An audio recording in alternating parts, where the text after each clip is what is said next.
లేపాక్షిలో చూడదగిన మరొకటి వీరభద్రస్వామి టెంపుల్. దీనిని 16వ శతాబ్దంలో నిర్మించారు.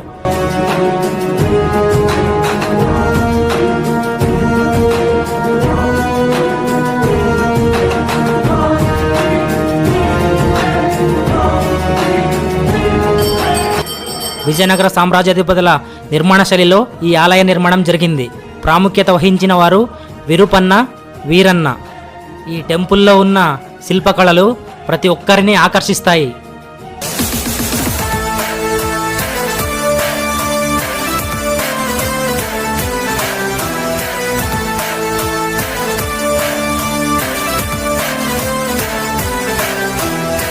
ఆరు బయట 7 పడగల నాగు కింద ఉన్న శివలింగం ఈ దేవాలయంలో మరో ప్రధాన ఆకర్షణ.